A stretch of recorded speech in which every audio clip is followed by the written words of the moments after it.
The slap came without warning. My cheek exploded with pain as Brenda's hand connected with my face, the sound echoing through my bedroom like a gunshot. I stumbled backward, my weak legs barely catching me before I hit the nightstand. The metallic taste of blood filled my mouth. "You clumsy old fool," Brenda hissed, her face twisted with rage. "Look what you made me do." I hadn't made her do anything. I'd simply asked for my medication 15 minutes early because the pain in my hip was unbearable. But Brenda didn't care about my pain. She cared about her phone conversation with whoever was more important than the 78-year-old woman she was paid to help. My hand trembled as I touched my face. The skin felt hot and swollen already. Tears stung my eyes, but I blinked them back. I'd learned not to cry in front of Brenda. It only made things worse. "Mrs. Patterson, what happened?" My daughter Claire's voice came from the doorway. She must have arrived early for her weekly visit. Brenda's expression changed instantly. The anger vanished, replaced by concern so fake it made my stomach turn. "Oh, Claire, thank goodness you're here. Your mother fell again. I've told her to be more careful, but she insists on moving around without her walker." I opened my mouth to tell Claire the truth, but Brenda's eyes locked onto mine with a warning I'd seen too many times before. Last month, when I tried to tell my son Marcus about Brenda's rough handling, she'd accidentally given me the wrong medication. I'd spent 3 days in the hospital with a dangerous drug interaction. "Mom, are you okay?" Claire rushed to my side, her fingers gentle as she examined my face. "This looks bad. We should put some ice on it." "I'm fine, dear," I whispered, the words tasting like ash in my mouth. "Just clumsy, like Brenda said." Claire frowned, studying my face with concern. "This is the 3rd fall this month, Mom. Maybe we need to talk about moving you somewhere with more supervision." "Brenda, has she been having balance issues?" Brenda nodded solemnly, playing her role perfectly. "I'm afraid so. Yesterday, she nearly fell in the bathroom. I caught her just in time. Mrs. Patterson is getting more fragile, and I worry I can't provide the level of care she needs anymore." My heart sank. This was Brenda's plan all along. Create a paper trail of falls and accidents, then recommend a nursing home where she could steal from me without witnesses. After Claire left with promises to research assisted living facilities, Brenda's mask dropped completely. She grabbed my arm, her fingers digging into my thin skin hard enough to leave bruises. "Listen carefully, you dried-up old witch," she snarled. "You say one word about what really happened, and I'll make your life a living hell. You think today was bad? I can make it so much worse." She released me, and I collapsed onto my bed, every bone in my body aching. Brenda had been my caregiver for 6 months, hired after my hip surgery left me temporarily unable to care for myself. At first, she'd been wonderful. Attentive, kind, patient with my slow movements and forgetfulness. The change happened about 2 months ago. I'd woken up one night to find her in my office, rifling through my desk drawers. When I'd questioned her, she'd claimed she was looking for stamps to mail my bills. But her eyes had held something cold and calculating that made my blood run cold. Since then, small things had started disappearing. My mother's pearl earrings, the silver frame that held my wedding photo, cash from my wallet. Nothing large enough to report, but enough to know someone was stealing from me. That night, I lay in bed unable to sleep, my face throbbing with pain. The ice pack Claire had insisted on before leaving did little to help the swelling. I could feel the bruise forming, spreading across my cheekbone like a purple storm cloud. Through my bedroom wall, I could hear Brenda on the phone in the guest room where she stayed during her overnight shifts. Her voice was low, but occasionally it rose with excitement. "No, she won't say anything. The old bat's too scared. Plus, her kids already think she's losing it." Brenda laughed, a sound that made my skin crawl. "I told Claire she needs a nursing home. Give it another month, maybe 2, and she'll be someone else's problem. By then, I'll have cleaned out everything worth taking." My chest tightened with anger and fear. Brenda was systematically destroying my credibility with my children while robbing me blind. And I was letting her do it because I was afraid. But fear wasn't going to protect me. Fear was going to land me in a nursing home while Brenda walked away with my valuables and my dignity. Something had to change. I had to find a way to expose her before it was too late. The next morning, I waited until Brenda left for her supposed grocery shopping trip. She always spent these 2-hour breaks at her boyfriend's apartment, thinking I didn't know. But I'd overheard enough phone conversations to piece together her routine. My hands shook as I reached for my cell phone, the one Claire had given me for emergencies. It took me 3 tries to unlock it. My fingers didn't work like they used to, arthritis making every movement painful. But I managed to open the phone settings and find what I needed. I'd watched enough crime shows to know about nanny cams and hidden recording devices. But I didn't need anything so elaborate. My phone had a voice recording app, and if I could figure out how to use it, I might be able to catch Brenda in the act. The app was simpler than I'd expected. 1 button to record, 1 to stop. I practiced a few times, listening to my own voice play back. It sounded older than I remembered, shakier. When had I started sounding like such a fragile old woman? I positioned the phone on my dresser, partially hidden behind a jewelry box. The angle was perfect to capture most of my bedroom. Now I just needed Brenda to show her true colors on camera. Brenda returned from her errands empty-handed except for 1 small bag. "They were out of your favorite yogurt," she said, not meeting my eyes. "I'll try again tomorrow." We both knew she hadn't been to any store. The lie hung between us like smoke, but I just nodded and thanked her. Let her think I was still the docile, confused old woman she could manipulate. That afternoon, I pretended to struggle with my medications. "Brenda, dear, could you help me? I can't remember if I took my blood pressure pill this morning." She sighed dramatically, stomping into my room. "Mrs. Patterson, we've been over this. You need to keep track of your medications. I can't be responsible if you overdose because you can't remember." "I know, I'm sorry. I just thought." "You thought what?" Her voice turned sharp. "That I'm your personal servant? That I have nothing better to do than remind you every 5 minutes about your pills?" I pressed the record button on my phone, hidden in my sweater pocket. "I didn't mean to upset you." "Well, you did. You and your constant neediness. Do you know how exhausting it is taking care of you? You're like a child, except children eventually grow up and become self-sufficient."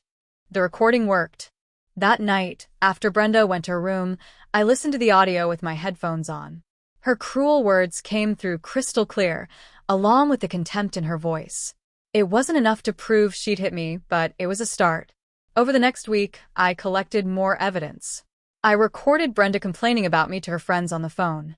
I caught her lying about giving me my medications on time. I even managed to record her rifling through my jewelry box, though the video quality from across the room wasn't great. But the breakthrough came on Thursday afternoon. Brenda had been in a foul mood all day, snapping at me for every small request. When I asked for help getting to the bathroom, she exploded. "For God's sake, can't you hold it for 5 minutes? I'm trying to eat my lunch." "I'm sorry, but I really need." She stormed over, grabbed my arm roughly, and yanked me out of my chair. I cried out in pain as my hip protested the sudden movement. "Stop being such a baby. You're not that fragile." "Brenda, please, you're hurting me." "Good. Maybe you'll learn to stop interrupting me for every little thing." My phone captured everything.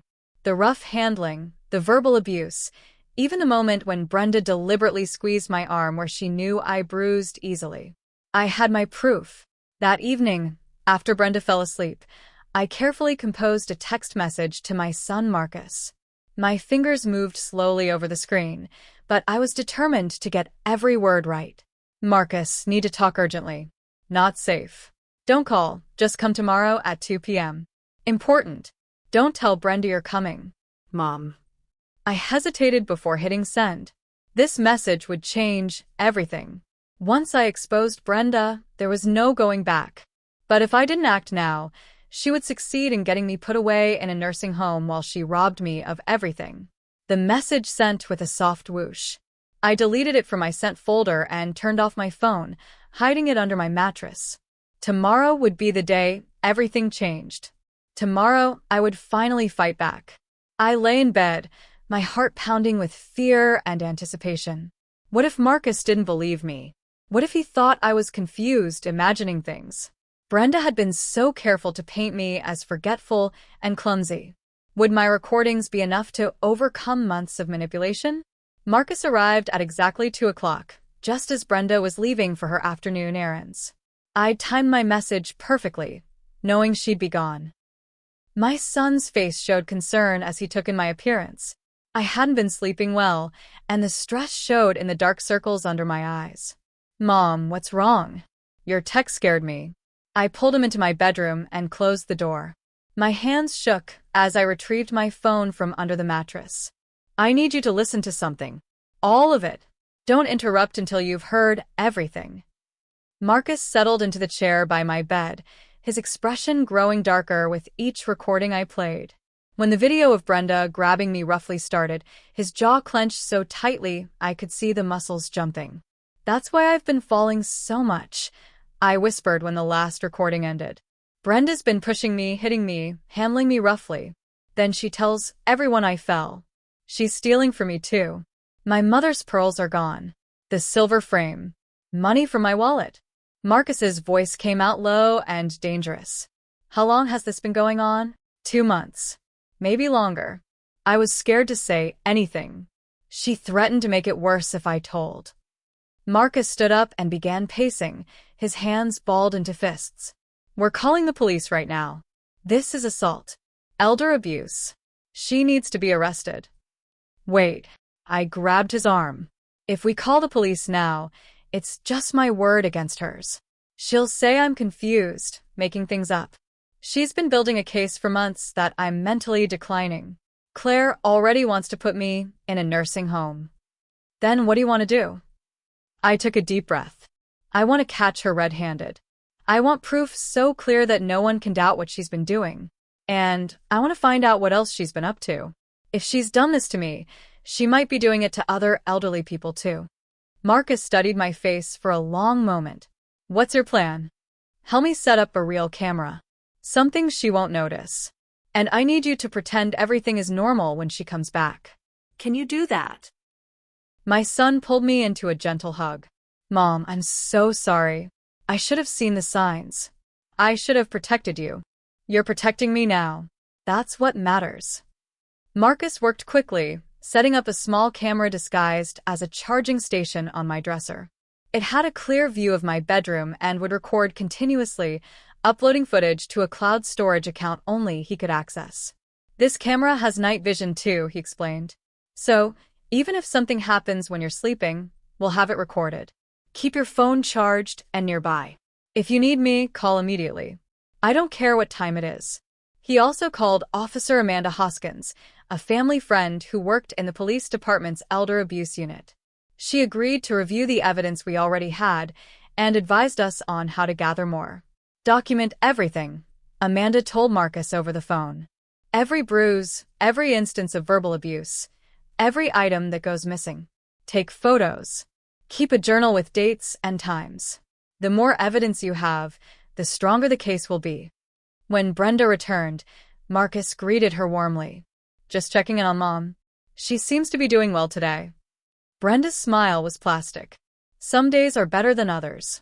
You know how it is with elderly patients. They have good days and bad days." "Of course.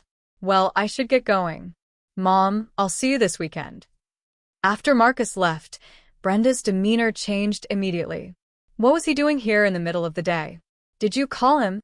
"He just stopped by. Said he was in the neighborhood." I kept my voice mild, non-threatening. Brenda's eyes narrowed with suspicion. "What did you two talk about?" "Nothing much. He asked how I was feeling. Normal conversation." She stepped closer, her presence intimidating. "You didn't say anything about our little disagreements, did you? Because that would be very stupid, Mrs. Patterson. Very stupid indeed." "Of course not. I told him I'm fine." Brenda studied my face, trying to detect any deception. Finally, she nodded. "Good. Keep it that way."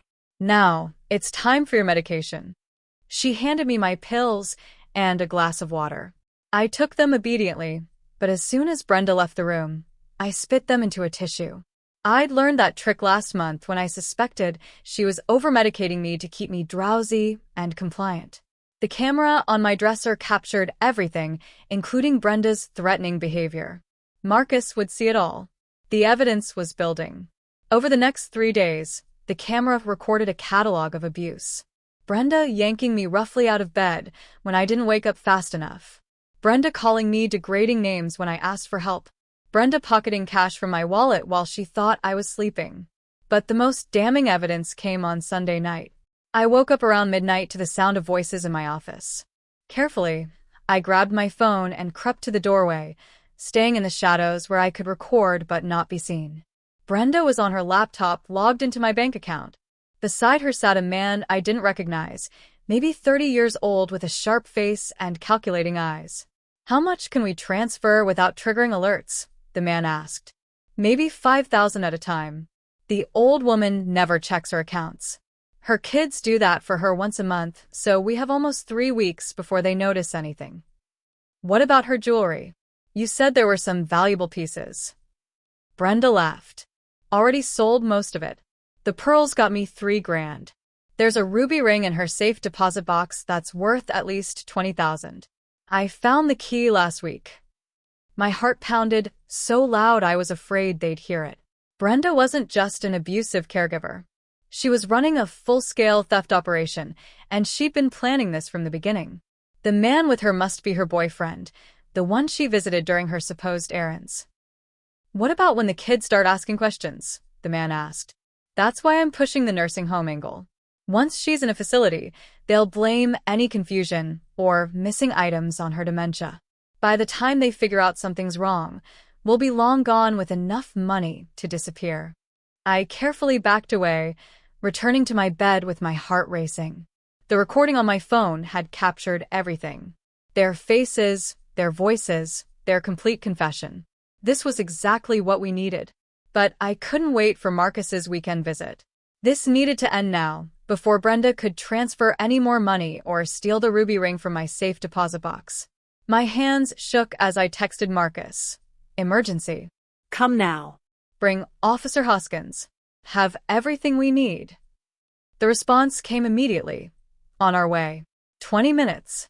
Stay in your room. Lock your door if you can." I pushed my dresser chair under the doorknob, creating a makeshift lock. Then I sat on my bed, phone clutched in my hands, and waited. The 20 minutes felt like 20 hours. I could hear Brenda and her boyfriend in my office, their voices rising and falling as they planned their next moves. At one point, Brenda laughed about something, the sound making my blood run cold. Then I heard car doors slamming outside. Footsteps on my porch. The doorbell ringing. Brenda's boyfriend cursed, and I heard rapid movement as they tried to close my laptop and hide evidence. Who could that be at this hour? Brenda's voice carried fake confusion as she went to answer the door. I moved my chair and opened my bedroom door a crack, just enough to see into the living room.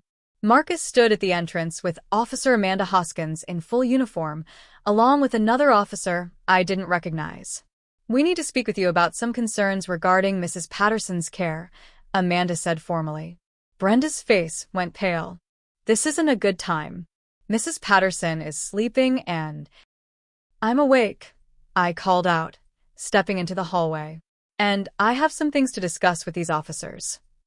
Brenda's boyfriend tried to slip toward the back door, but the second officer blocked his path. "Nobody leaves until we sort this out." The next hour unfolded like a scene from a crime drama. I played the recordings from my phone while Amanda took notes. Marcus brought up the cloud storage footage from the hidden camera, showing 3 days of documented abuse. I showed them the texts and call logs proving Brenda had been lying about her whereabouts.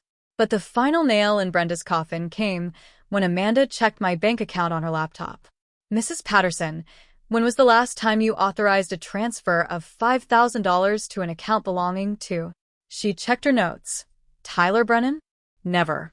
I've never heard that name before in my life." Amanda looked at Tyler, who stood in the corner with his arms crossed, trying to look tough but mostly looking scared. "Mr. Brennan, I assume that's your account." Before he could answer, Brenda broke down. Fine. "Yes, we took some money. But she's loaded. She has more than she could ever spend. We were just taking what she'd never miss. That's called theft, Amanda said coldly. Along with elder abuse, assault, fraud, and conspiracy. Tyler, you're also looking at identity theft and computer fraud for accessing Mrs. Patterson's accounts. Marcus stood behind me, his hands on my shoulders, providing silent support as I watched my nightmare caregiver get handcuffed. As Amanda read Brenda her rights, my former caregiver's mask dropped completely. You stupid old woman. You're going to regret this. You needed me.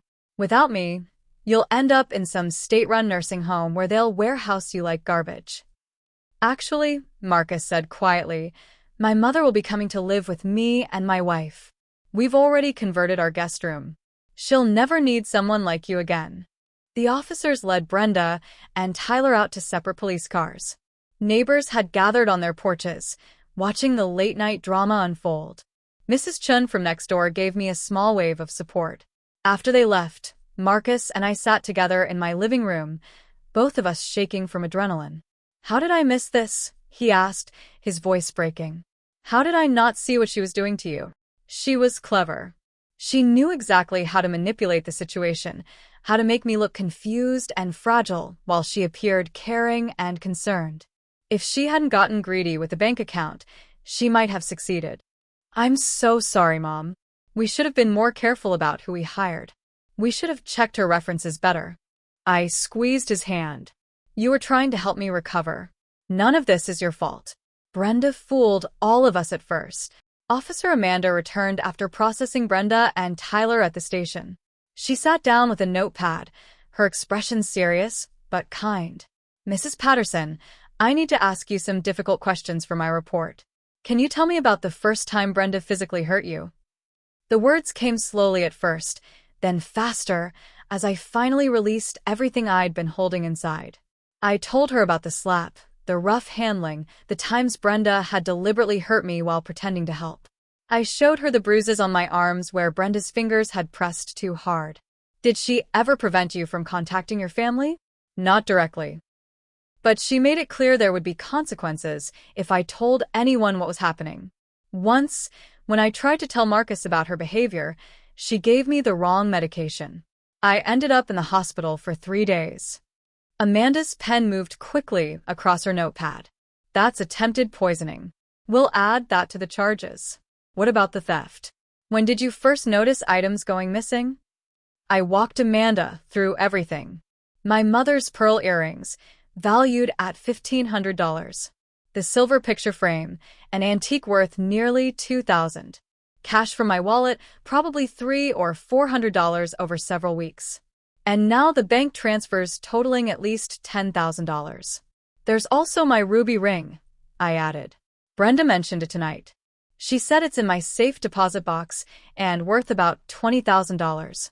She found the key and was planning to take it. Amanda made more notes.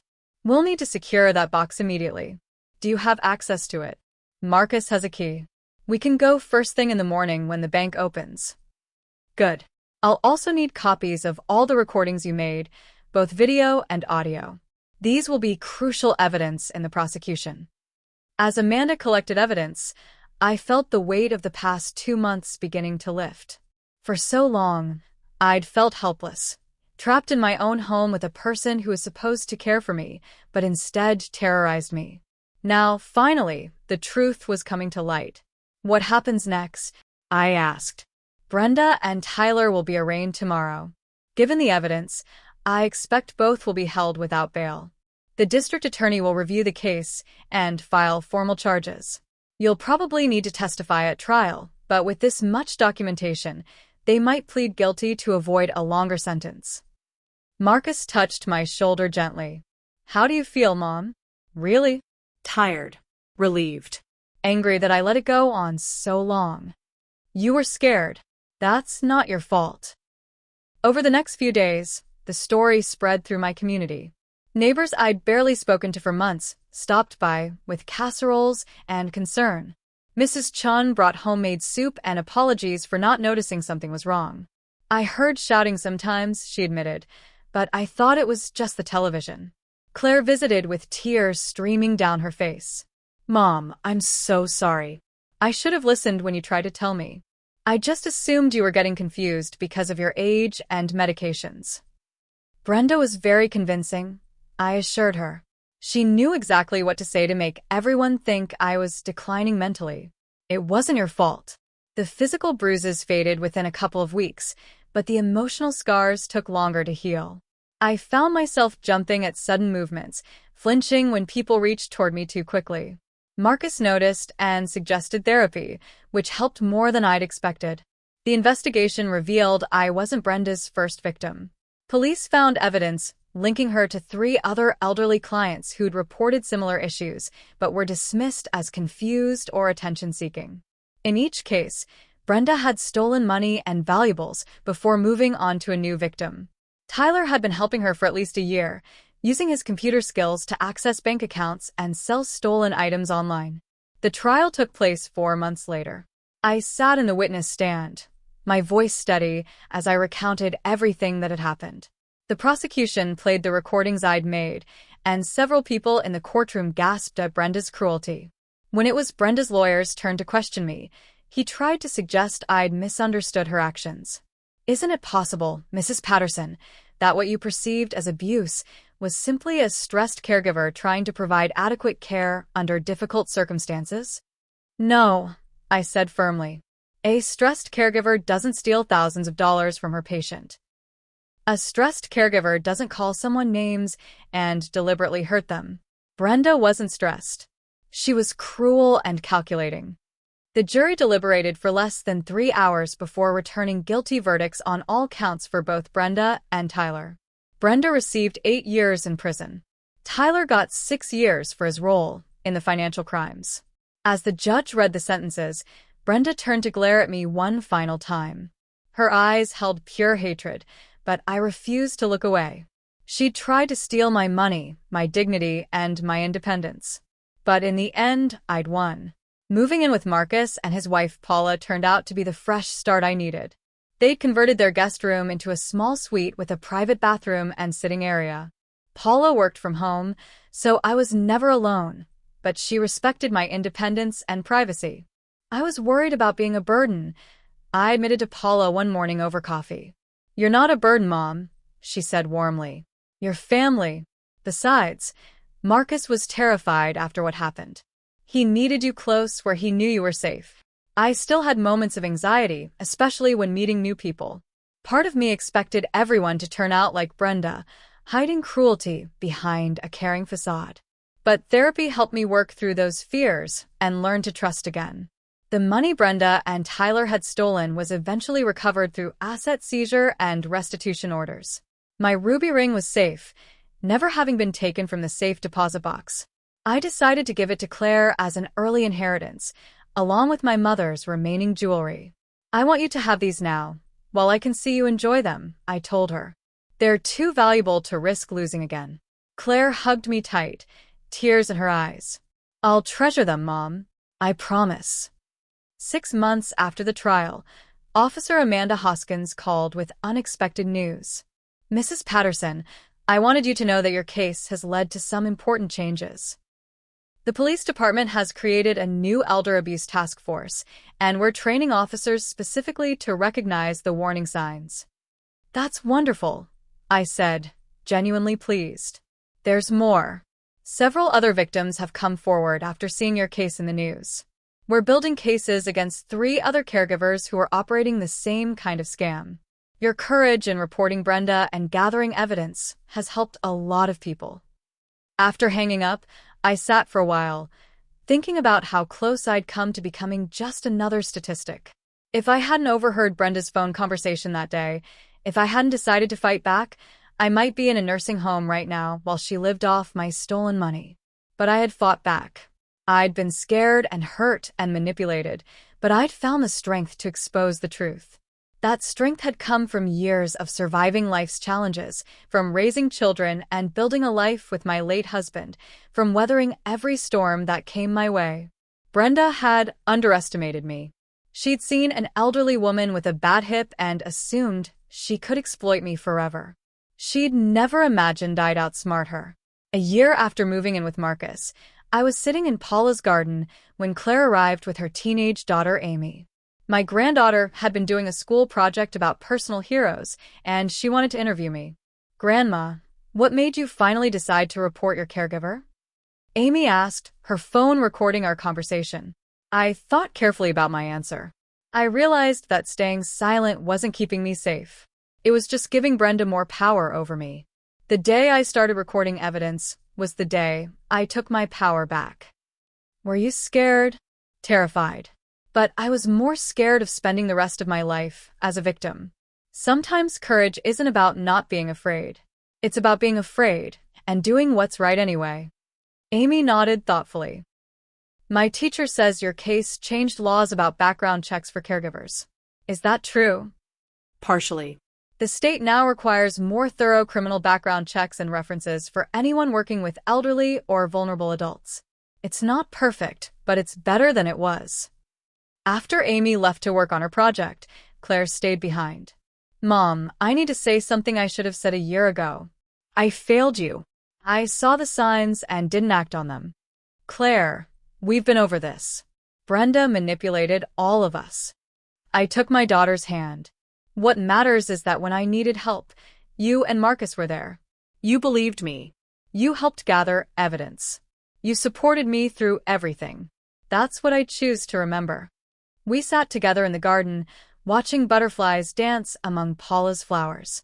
The physical scars from Brenda's abuse had long since healed. The emotional ones were fading too, though they'd probably never completely disappear. Sometimes I still woke up from nightmares where I was back in my old bedroom, helpless and hurting. But then I'd remember I was safe now, surrounded by people who actually loved me. Brenda was in prison where she belonged, and I was free. The experience had taught me something valuable about strength.